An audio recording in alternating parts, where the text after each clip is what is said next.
সুপ্রভাত, আবার চলে এলাম সকলের সামনে আমাদের রান্নাঘরে। আজকে আমি পনির স্টাফেড পটেটো আর রায়তা পুরি বানিয়ে দেখাবো। তার জন্য আমি আলুগুলোকে আগেই ছাড়িয়ে রেখেছি।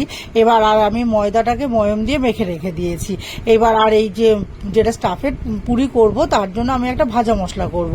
সেটা গোটা জিরে, গোটা ধনে, একটু জয়িত্রী আর গোটা গরম মশলা আর শুকনো লঙ্কা, এটাকে ভেজে গুঁড়ো করে রেখে দেবো ঠান্ডা করে।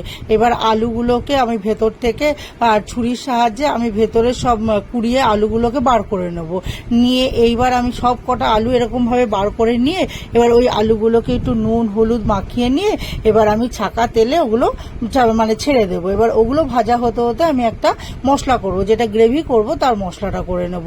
এবার কাজু বাদাম, পোস্ত, সাদা তিল, আদা আর পরিমাণ মতো যতটা যে ঝাল খাবে কাঁচা লঙ্কা দিয়ে নিয়ে এবার ওটাকে আমি পেস্ট করে রাখবো। এবার ততক্ষণে আমার এদিকে আলুটাও ভাজা হয়ে যাবে।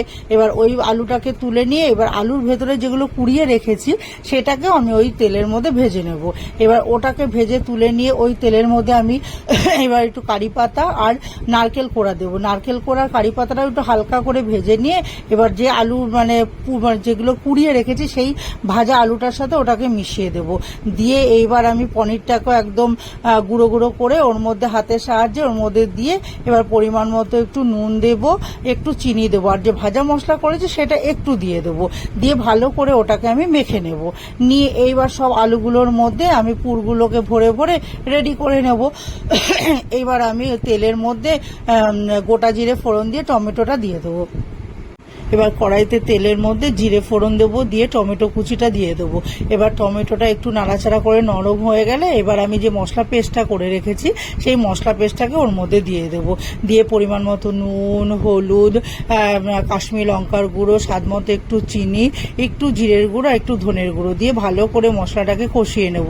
নিয়ে যখন দেখবো তেলটা ছেড়ে আসছে তখন পরিমাণ মতো জল দিয়ে আমি যে আলুগুলোকে রেডি করে রেখেছি পুর ভরে সেগুলোকে দিয়ে দেবো। দিয়ে একটু ঢাকা দিয়ে রাখবো। কিছুক্ষণ পর ঢাকাটাকে সরিয়ে দেখে নেব আমার ঝোলটা গ্রেভিটা একদম মাখা মাখা হয়ে গেছে, তেলটা পুরো ছেড়ে গেছে। তখন আমি ভাজা মশলা করেছি সেই ভাজা মশলাটা একটু দেব আর গুঁড়ো গরম মশলা আর ঘি দিয়ে নাড়িয়ে চাড়িয়ে আমি এবার নামিয়ে নেব। তাহলে আমার পটেটো স্টাফেডটা রেডি হয়ে যাবে। এবার আমি যে পুরিটা করব এবার আমি ওটা শসাটা আমি আগে গ্রেট করে রেখে দিয়েছি। এবার গ্রেট করে রেখেছি যেহেতু এবার ওটাকে চিপে জলটাকে ফেলে তার মধ্যে আর জল ঝরিয়ে টক দই রেখেছি।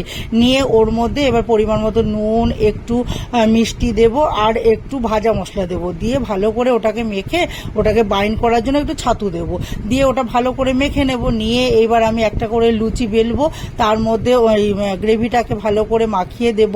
দিয়ে তার উপরে আরেকটা করে লুচি দিয়ে ভালো করে সাইডগুলোকে মুড়ে এবার আমি একটা একটা করে রেডি করে নেব। নিয়ে তারপরে ছাকা তেলে ভেজে তুলে নেব। নিয়ে এবার আমি পনির স্টাফেড পটেটোটা দিয়ে এটা পরিবেশন করব। আর এই রেসিপিটা যদি ভালো লাগে লাইক করবেন, কমেন্ট করবেন, শেয়ার করবেন, অবশ্যই সাবস্ক্রাইব করবেন। ধন্যবাদ।